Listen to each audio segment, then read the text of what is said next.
The stars looked different from New Busan Colony. Taeho noticed this as he sat on the metal roof of his family's habitat unit, legs dangling over the edge. At 8 years old, he wasn't supposed to be up there, but his father was working late at the mining facility, and his mother was busy in her lab. No one would catch him tonight. The sky above the colony dome was clear, revealing a tapestry of stars that seemed both familiar and alien. New Busan was humanity's farthest outpost, a small collection of prefabricated buildings and environmental domes on a planet that scientists had once called merely HD 985601c, but colonists now called home. "I wish someone would answer," Taeho whispered to the stars. He didn't expect a response. No one ever answered him. At school, the other children avoided him because he was strange. The adults were too busy making the colony work to pay attention to a quiet boy who asked too many questions about the stars. But tonight, something was different. As Taeho stared upward, he felt a strange sensation, like a soft hum in his bones rather than a sound in his ears. He sat up straight, suddenly alert. "Hello?" he called out, feeling foolish but unable to stop himself. The humming grew stronger. It wasn't painful, but it made his skin tingle. Taeho closed his eyes and tried to focus on the feeling. It seemed to have a pattern, almost like a song without words. When he opened his eyes again, the stars looked brighter, and for a moment, just a brief moment, he thought he saw something move between them. Something large, something impossible. "Taeho, what are you doing up there?" His mother's voice broke the spell. Hana stood below, hands on her hips, her research uniform still on from her shift at the xenobiology lab. "Coming down," he called back, scrambling to the ladder. The strange feeling faded as quickly as it had come. Hana's stern expression softened as her son climbed down. "You know it's dangerous up there. The edge seals aren't meant to be walked on." "I was careful," Taeho said, "and I saw something in the sky." His mother's eyebrow raised slightly. As a scientist, she never dismissed observations outright. "What did you see?" "I'm not sure," he admitted. "But I felt something too. Like a song in my head." Hana placed her hand on his forehead. "No fever. Are you feeling okay otherwise?" "I'm fine," he insisted. It wasn't scary. It was nice, she nodded slowly. "Let's get inside. Your father will be home soon and you need to be in bed." That night, Taeho dreamed of flying. Not in a ship or with wings, but as if his body simply knew how to move through space. He soared past stars and planets, feeling neither cold nor the lack of air. In his dream, he wasn't alone. Massive shapes moved alongside him, their bodies shimmering with light that shifted in complex patterns. He woke up with tears on his face, though he couldn't explain why he had been crying. At breakfast, his father Jun noticed his quiet mood. "Everything okay, son?" Taeho pushed his food around his plate. "Dad, do you think there are dragons in space?" Jun chuckled. "Dragons? Like from the old stories?" "Maybe not exactly like those," Taeho said. "But something big that can fly between stars." His father's smile was kind but dismissive. "The universe is full of strange things, but we haven't found space dragons yet." "Why do you ask?" Before Taeho could answer, his mother joined them, already dressed for work. "He saw something in the sky last night," she explained. "When he was sitting on the roof, which he knows is against the rules." "I felt something too," Taeho added quickly. "Like a song, but not with my ears." His parents exchanged a look that Taeho had seen before, concern mixed with confusion about how to handle their unusual child. "Maybe you can draw what you saw," Hana suggested. "I'd like to see it." Taeho nodded, grateful that at least his mother was taking him somewhat seriously. At school that day, Taeho couldn't focus on his lessons. The colony's education center was small, with only 20 children across all age groups. Their teacher, Mr. Do, was patient but firm as he tried to keep Taeho's attention on the history of Earth's expansion to the stars. "Taeho, can you tell us when the first colony outside our solar system was established?" Mr. Do asked, clearly hoping to pull the boy back to the present. 109, Taeho answered automatically. "Alpha Centauri B." Mr. Do nodded, satisfied, and continued the lesson. But Taeho's mind drifted again. He began to doodle in his notebook, not the usual spaceships or colony buildings that boys his age drew, but strange, flowing patterns that seemed to come from somewhere deep in his memory. By the end of the school day, he had filled 3 pages with intricate designs. They weren't random scribbles. each pattern connected to the next in a way that felt important, though he couldn't explain why. "What's that?" asked Subin, one of the few kids who occasionally talked to Taiho. She peered over his shoulder at the drawings. "I'm not sure," he admitted. "I saw something last night, and these patterns remind me of it." Subin studied the page. "They look like the old symbols in my mom's research files. She studies ancient writing systems." Taiho perked up. "Really? Could I see them sometime?" "Maybe," Subin said with a shrug. "If you come over to play." It was the first time anyone had invited Taiho to their home. He smiled, suddenly feeling less alone. That evening, as Taiho helped his mother prepare dinner, he felt the strange humming again. This time it was stronger, making his hands shake slightly as he set plates on the table. "Mom," he said quietly, "it's happening again." Hana turned from the cooking unit. "What is, honey?" "The feeling. The song." He closed his eyes. "It's clearer now. Like it's trying to tell me something." Instead of dismissing him, Hana set down her cooking tools and knelt in front of her son. As a xenobiologist, she studied life forms on other planets. She had learned to keep an open mind. "Can you describe what you're feeling? Not what you think it is, but the actual sensation." Taiho concentrated. "It's like vibrations, but inside me. They have a pattern. And there are colors too, but I see them with my mind, not my eyes." Hana's scientific curiosity was fully engaged now. "When did this first start?" "Exactly?" "Last night on the roof. When I asked if anyone would answer." "Answer what?" Taiho looked down. "I just wanted someone to talk to. Someone who wouldn't think I'm weird." Hana pulled her son into a hug. "Oh, Taiho, you're not weird. You're special. Your brain works differently, that's all." "But what if it's real?"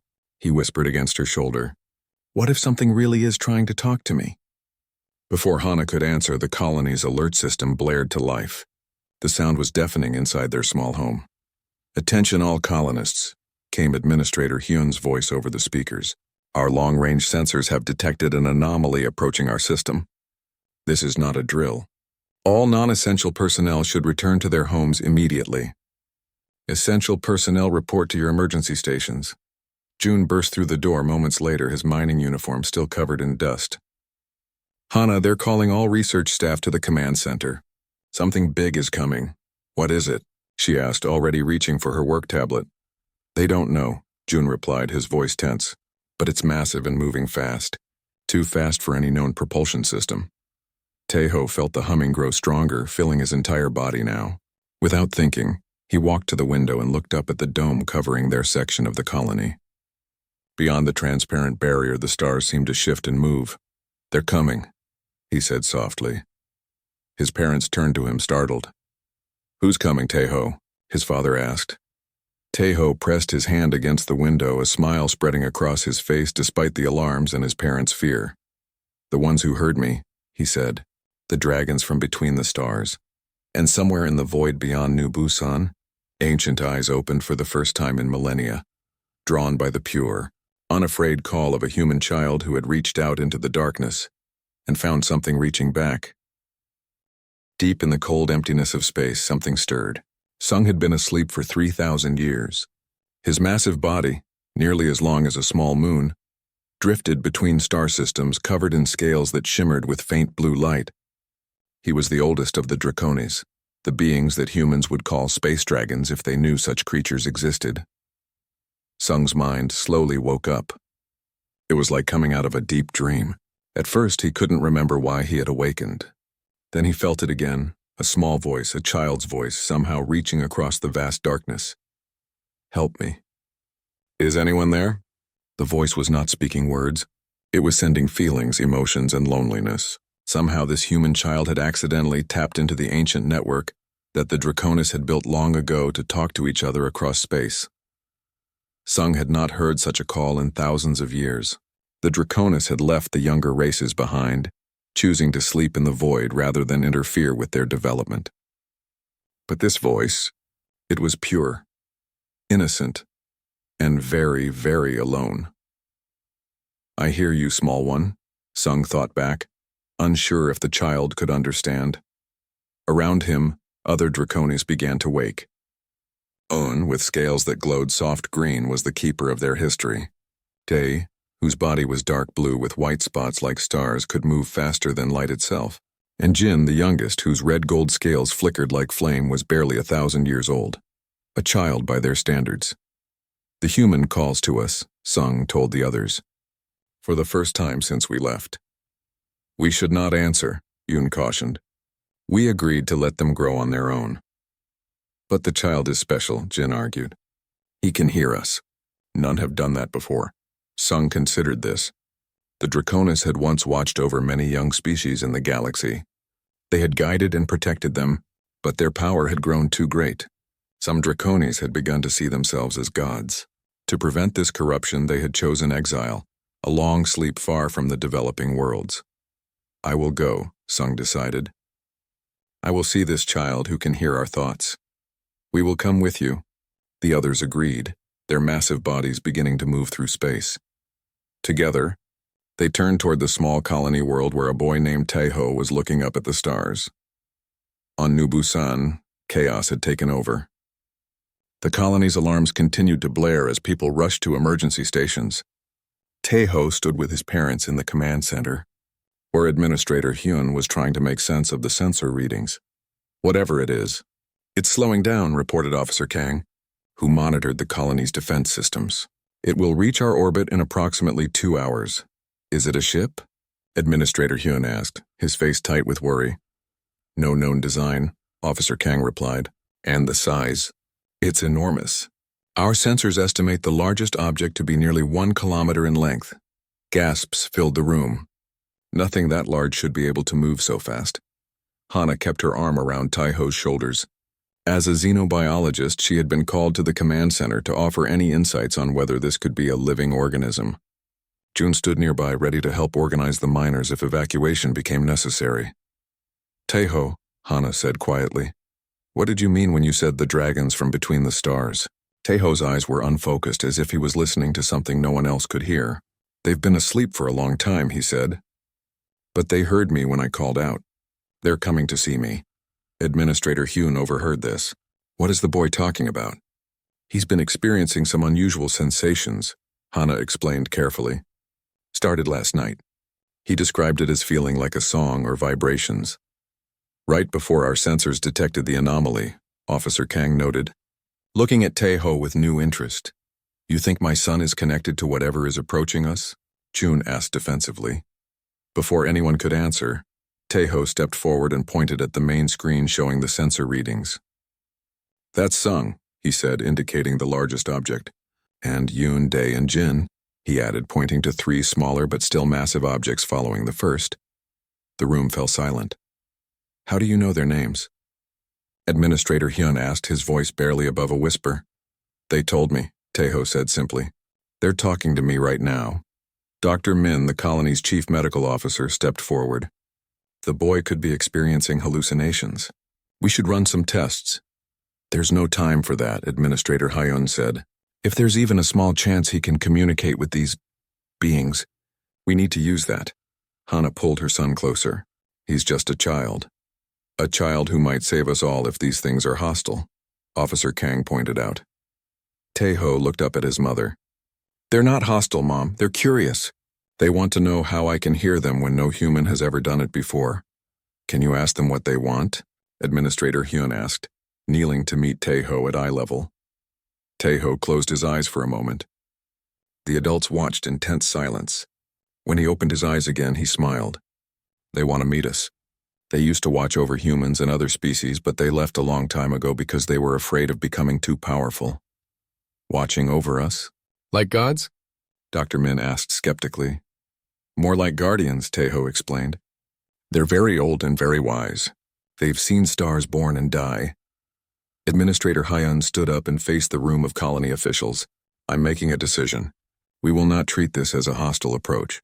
We will prepare for first contact. Sir, with all due respect, Officer Kang protested. We're basing this on the word of an 8-year-old boy. An 8-year-old boy who knew about these beings before our sensors did, Administrator Hyun countered. Besides, if they wanted to harm us, why slow down? Why not just ram into our colony at full speed? The logic was hard to argue with. Reluctantly, the colony's leadership began preparing for the arrival of the unknown visitors. As the Draconis approached the small human colony, Sung reached out with his mind to the boy who had called them. "We are coming, Tae-ho." "Do not be afraid." "I'm not afraid," came the boy's reply, surprisingly clear. "But the others are. They don't understand." "Understanding will come," Sung assured him. "We have been gone too long. It is time to renew old bonds." Jin, the youngest dragon, moved closer to Sung.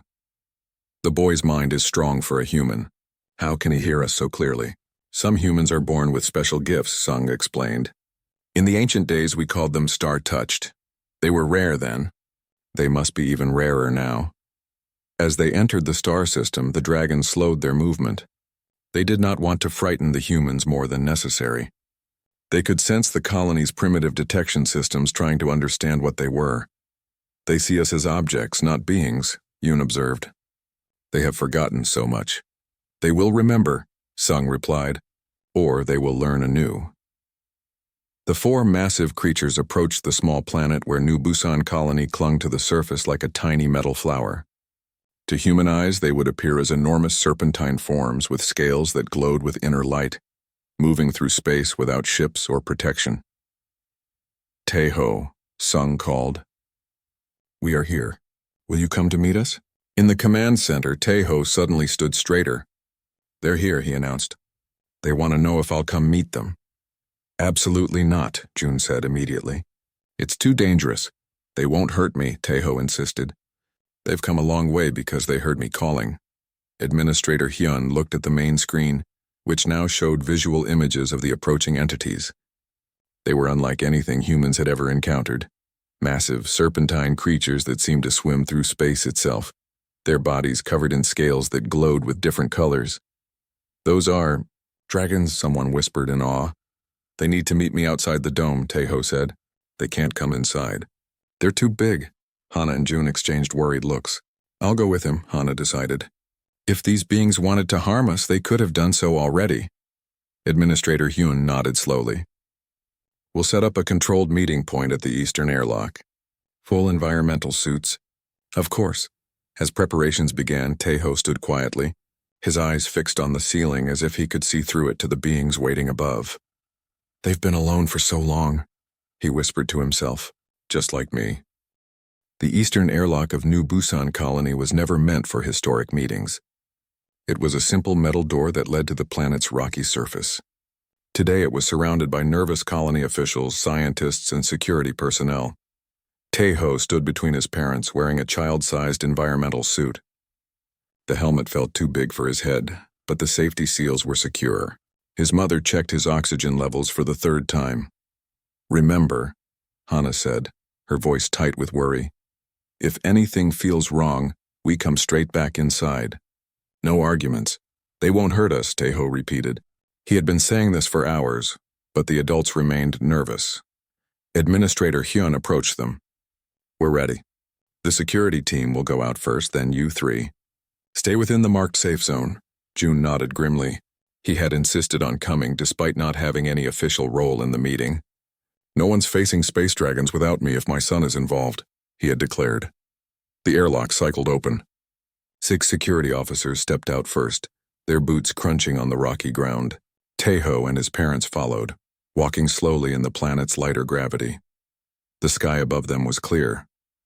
New Busan's thin atmosphere allowed for excellent visibility of the stars, and of the 4 massive shapes now hovering above the colony. "Oh my God," June whispered, stopping in his tracks.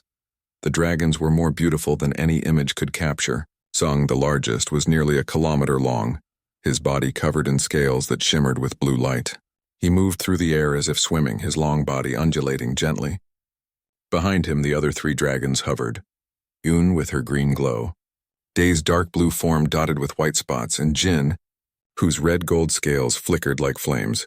"They're magnificent," Hana said, her scientific mind momentarily overwhelmed by pure wonder. Tae-ho stepped forward ahead of the security team. No one tried to stop him. They were all too stunned by the sight above them. "We greet you, Tae-ho of New Busan," Sung's voice resonated in the boy's mind. "And we greet all humans who have come to witness." Tae-ho realized with surprise that everyone could hear Sung now. The adults around him gasped and looked at each other in shock. "Hello, Sung," Tae-ho said aloud. his voice small but clear through his suit's communication system. "Thank you for coming." The great dragon lowered his massive head until it was perhaps 50 meters above the ground, still far above them, but close enough that they could see the intricate patterns in his scales and the gentle glow of his eyes. "We have been away too long," Sung continued, his thoughts reaching all of them now. "Once we knew your kind well. We watched your first steps among the stars." Administrator Hyun stepped forward, standing beside Tai-ho. "I am Hyun, administrator of this colony. We had no knowledge of your existence. That was our choice," came another voice, Yoon, the keeper of memories. Her thoughts felt different from Sung's, carrying echoes of ancient knowledge. "We withdrew from the younger races when we feared our power would corrupt us." "Younger races?" Hana asked. "There are others besides humans?" "Many," Yoon confirmed. "Some you have yet to meet, some you never will. The galaxy is vast and full of life." The security team had lowered their weapons, clearly recognizing that they would be useless against such beings. One by one, the colony staff began to relax, their initial fear giving way to amazement. Day moved closer, his star-speckled form blocking out a portion of the sky. The child called to us across the void. A rare gift. In ancient times, we called such humans star-touched. "How did you hear me?" Taeho asked, looking up at the massive creatures without fear. "I was just sitting on our roof." Jin, the youngest dragon, drifted down beside Sung.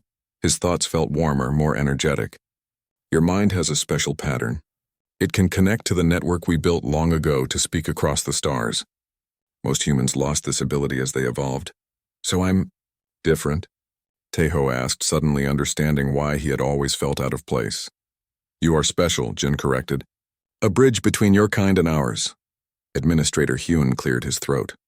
"Why have you come now after being gone for so long?" Sung's massive head tilted slightly as if considering the question. The boy's call was pure, without fear or demand. It reminded us of what we once valued in our relationship with younger species. Curiosity, wonder, the desire to learn and grow together. "And what do you want from us now?" Jun asked, his protective instincts still on high alert. "Want?" Eun's thoughts carried a hint of amusement. "We need nothing from humans. We have come to offer, not to take." This statement caused a stir among the colony officials. Dr. Min stepped forward. "Offer what exactly?" "Knowledge," Dezung replied simply. "Guidance, if you wish it. Friendship, certainly." Taeho smiled inside his helmet. "I knew you were friendly," he said. "I could feel it." Jin's massive form dipped lower, his golden-red scales brightening. "You understood us better than any human has in millennia, young Taeho." As the conversation continued, more colonists emerged from the airlock, drawn by reports of the peaceful exchange. Soon, nearly 100 people stood on the planet's surface, gazing up at the dragons in wonder. Su-bin, Taeho's classmate, pushed through the crowd until she reached him. "You were right," she exclaimed. "Real space dragons?" Taeho nodded, feeling for the first time that he wasn't alone in his excitement. "They're called the Draconis," he explained. "They're very old and very wise." "Can they all hear us thinking?"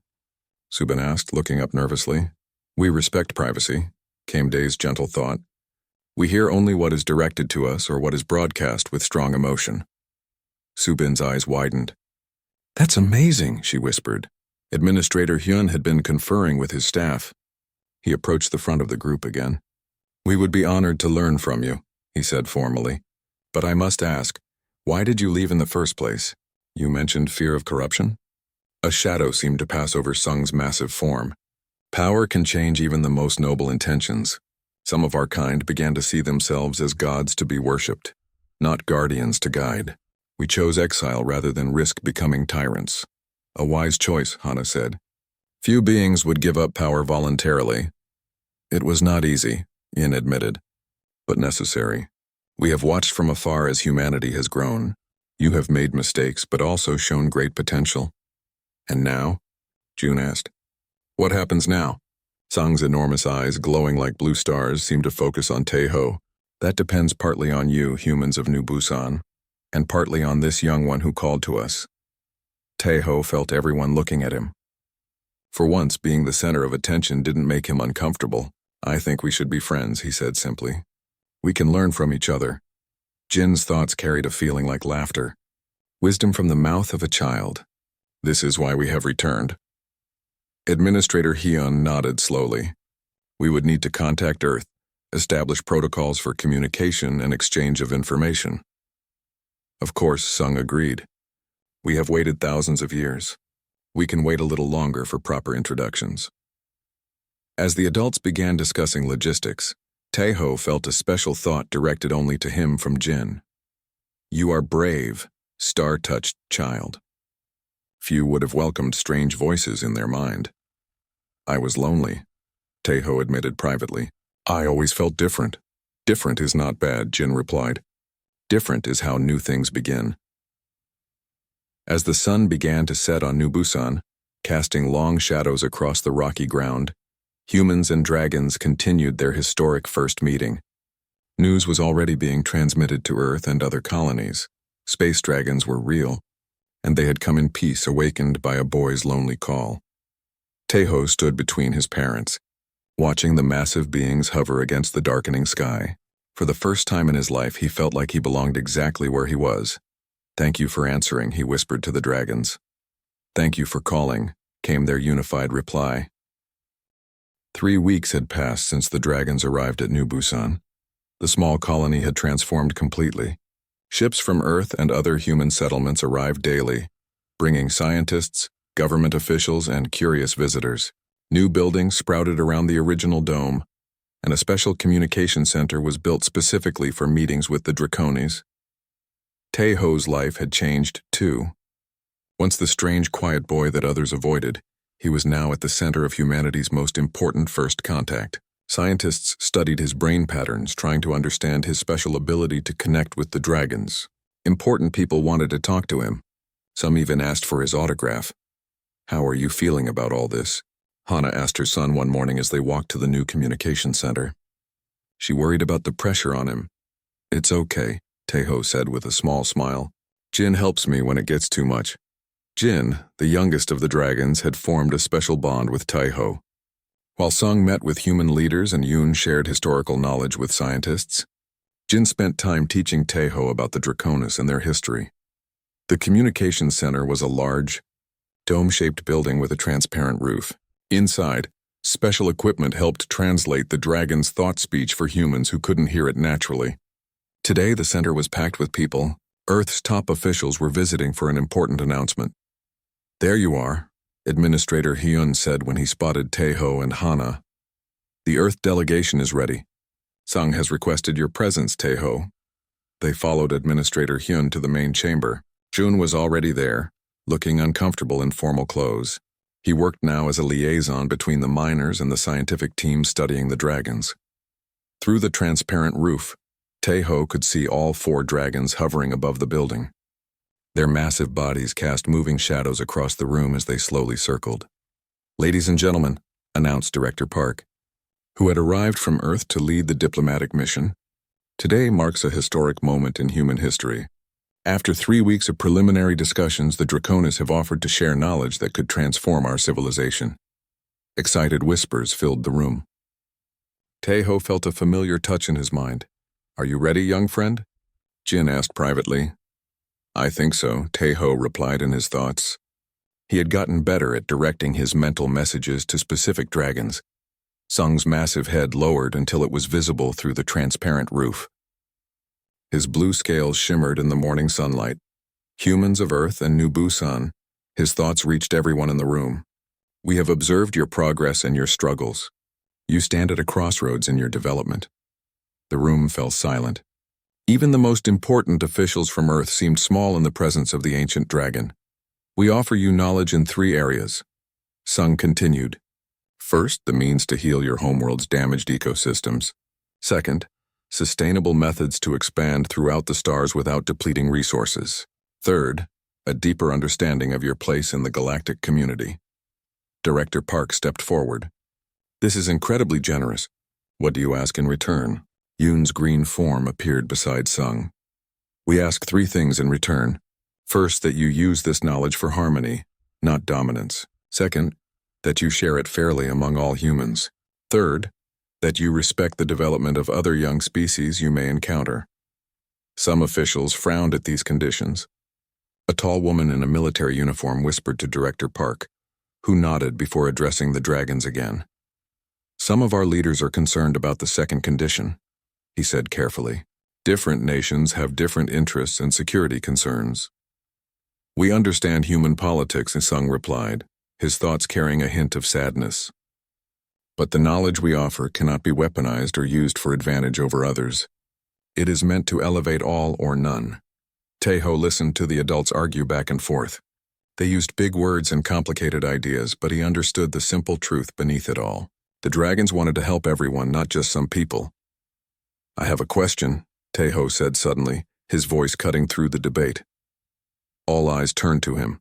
His father looked worried, but his mother nodded encouragingly. Why did you choose now to share this knowledge? Taeho asked, looking up at Sung. You said you've been watching us for a long time. Sung's enormous eyes seemed to focus directly on the boy. A wise question. We have watched humanity develop technology that could either save or destroy you. You stand at a tipping point. And then you called to us, Taeho. Your call was pure, without agenda. It reminded us of our purpose. Jin moved into view, his golden red scales bright against the blue sky. We believe in humanity's potential, but potential without guidance can lead to harm. The debate continued for hours. Taeho grew tired of the adult talk and slipped outside. The colony had built a small observation platform where people could look up at the dragons more easily. He sat there alone, watching Jin circle lazily above. They argue much for beings with such short lives, Jin commented, aware of Taeho's presence. Adults always argue, Taeho replied. They think it's important. Sometimes it is, Jin acknowledged. But sometimes the simplest path is best. Subin found Taeho on the platform. In the weeks since the dragon's arrival, she had become his close friend. Unlike the other children who just wanted to hear about the dragon, Subin was genuinely interested in Taeho himself. Are they still talking? She asked, sitting beside him. Yes, Taeho sighed. The Earth people want the knowledge, but they don't want to share it equally. Subin frowned. That's not fair. The dragons came because of you, and you're not even from Earth. It's complicated, Taeho said, repeating what his mother often told him. They sat in comfortable silence, watching Jin's massive form glide through the clouds. After a while, Subin spoke again. My mother says the dragons have changed everything. Not just science and stuff, but how we think about ourselves. Taeho nodded. Jin says that's the most important gift they can give us. A new perspective. Inside the communication center, the debate had reached a critical point. Director Park called for Taeho, but no one could find him. Finally, Hana suggested checking the observation platform. When they found him with Subin, Director Park looked annoyed, but Administrator Hyun just smiled. Taeho, the dragons are asking for you. They say they won't continue the discussion without you present. Back in the main chamber, the atmosphere was tense. Earth officials stood on one side, colony representatives on the other. All 4 dragons now hovered above the transparent roof, their massive bodies blocking much of the sky. Taeho, Director Park said when the boy entered, the dragons insist that you should have a say in this decision. While we respect your unique connection to them, you must understand that this is a matter for adult leaders to... The boy called us across the stars. Sung interrupted, his thoughts firm. His voice will be heard. Taeho looked around at all the important adults watching him. He took a deep breath. I think the dragons are right. Knowledge that can help everyone should be shared with everyone. It's not that simple, a woman in a business suit argued. Some nations have different values, different systems. Then maybe those need to change too, Taeho said simply. The dragons changed their whole way of life when they realized it wasn't right. They left because they were afraid of becoming bad. Can't we be that brave too? The room fell silent. Jun put his hand on his son's shoulder, pride clear on his face. From the mouth of a child, Yoon's thoughts carried a feeling like a smile. This is why we returned. Slowly, the Earth officials began to nod. Director Park stepped forward. Perhaps we have been overthinking this. The boy is right. If ancient beings like the Draconis can change their ways for the greater good, so can we. As the sun set on New Busan, a historic agreement was signed. The dragons would share their knowledge with all of humanity, and humans would promise to use it wisely. Outside, Taiho stood with his parents and Subin, watching Jin's golden form glow against the darkening sky. "What happens next?" Subin asked. Taiho smiled. "Everything changes." 5 years passed quickly on New Busan. The small mining colony had grown into a thriving center of human and Draconis cooperation. New buildings with sweeping designs inspired by dragon forms housed research centers and schools. The once barren landscape around the original dome now bloomed with specially engineered plants that could survive in the planet's thin atmosphere. Taiho, now 13 years old, stood on the observation deck of Harmony Station, a massive structure built in orbit above New Busan. From here, he could see both the transformed colony below and the vast expanse of space above. His reflection in the viewport showed a taller, more confident boy than the lonely child who had once called out to the stars. "Are you nervous?" Hana asked, joining her son at the viewport. 5 years had added some gray to her hair, but her eyes still shone with the same scientific curiosity. "A little," Taiho admitted. "It's a big responsibility. Today was important. After years of preparation, the first joint human-Draconis exploration mission would depart from Harmony Station. Taiho would be on board, the youngest human ever to venture beyond known space. Your father is still checking the environmental systems on your quarters," Hana said with a small smile. "I think he's checked them 5 times already," Taiho nodded. His father had initially been the most reluctant about this mission, but had eventually accepted that his son had a unique role to play in humanity's future. Outside the viewport, Jin's massive form glided past. The young dragon's scales glowed even brighter than before, patterns of red and gold shifting across his kilometer-long body. Jin would carry Taiho's special habitat module, a small ship designed to attach to the dragon's body for the journey. "Are you ready, Star-Touched?" Jin's familiar thoughts touched Taiho's mind. "Almost," Taiho replied, just saying goodbye to the station. In the 5 years since the dragon's return, much had changed on Earth and its colonies. The knowledge shared by the Draconis had transformed human technology and society. Earth's damaged ecosystems were healing, thanks to methods that worked with nature rather than against it. New energy systems provided clean power without harmful waste. And perhaps most importantly, humans had begun to see themselves differently, as one species among many in a vast living galaxy. Not everyone had welcomed these changes. Some groups feared the dragon's influence and the rapid transformation of human society. Others worried about becoming dependent on the ancient beings. But most people recognized the Draconis as friends and teachers, not masters. Taiho turned as the door to the observation deck slid open. Subin entered, wearing the same explorer uniform as Taiho. At 13, she had grown tall and confident, her natural curiosity making her an ideal candidate for the mission. "The final briefing is starting soon," she said. "Administrator Hyun is looking for you." Taiho nodded and took one last look at New Busan below. "It's hard to believe how much has changed." "Because of you," Subin reminded him. "You were the one who called the dragons back." "I just wanted a friend," Taiho said with a shrug. "I never expected all of this." They walked together through Harmony Station's wide corridors. The station housed over 500 people, scientists, engineers, and diplomats from Earth and all its colonies. It served as the main meeting place between humans and Draconis, with special chambers large enough for the dragons to position their heads near transparent walls for direct communication. The main conference room was already full when they arrived. Administrator Hyun, now the director of all human Draconis relations, stood at the front beside a large screen showing the planned expedition route. "Ah, there you are," he said when he spotted Taiho and Subin. "Please join us." Jun was already seated, his mining uniform replaced years ago by the blue and silver of the diplomatic corps. He gave his son a quick smile as Taiho took his place at the front of the room.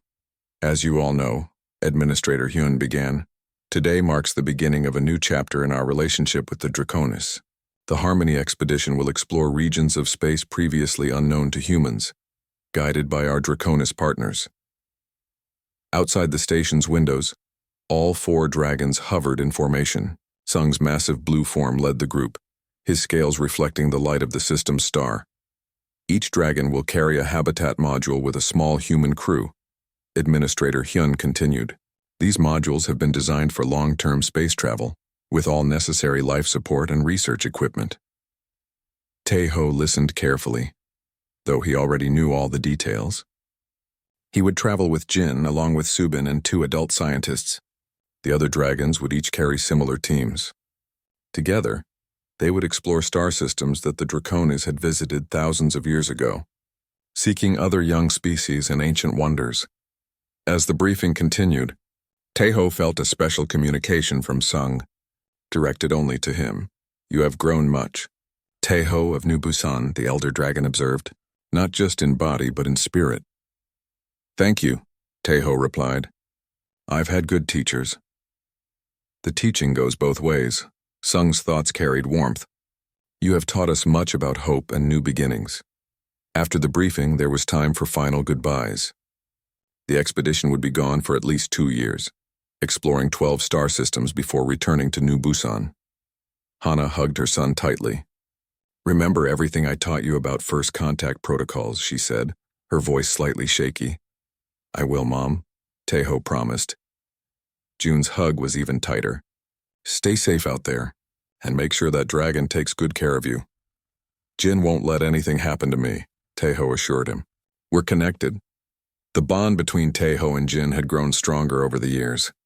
They could communicate across greater distances now and share more complex thoughts and feelings. Other star-touched humans had been discovered rare, individuals with the neurological pattern that allowed direct communication with the Draconis, but none had the natural ability that Taeho possessed. The final hour before departure was a flurry of activity. Taeho and Subin boarded their habitat module, a sleek vessel that would attach to special connection points on Jin's body. The 2 adult scientists, Dr. Yoon, a xenobiologist like Hana, and Dr. Kwan, an astrophysicist, completed final checks on their equipment. "All systems ready," Dr. Kwan reported. Jin confirmed secure attachment points are engaged. Through the module's viewport, Taeho could see the massive form of Jin waiting outside the station. The dragon's scales pulsed with patterns of light that expressed excitement and readiness. "It begins, star-touched." Jin's thoughts reached him. A new journey for both our kinds. The habitat module detached from Harmony Station with a gentle push. For a moment they floated free in space. Then, with incredible gentleness for such a massive being, Jin moved beneath them. The module's magnetic locks engaged, securing it to the dragon's body. "Connection confirmed," Dr. Yoon announced. "We are secure." Subin grinned at Taeho from her seat. "Can you believe we're actually doing this? Riding a space dragon to explore the galaxy." Taeho smiled back. 5 years ago, he had been a lonely boy looking up at the stars. Now he was flying among them, carried by a being once thought to be only a legend. One by one, the other modules connected to their respective dragons.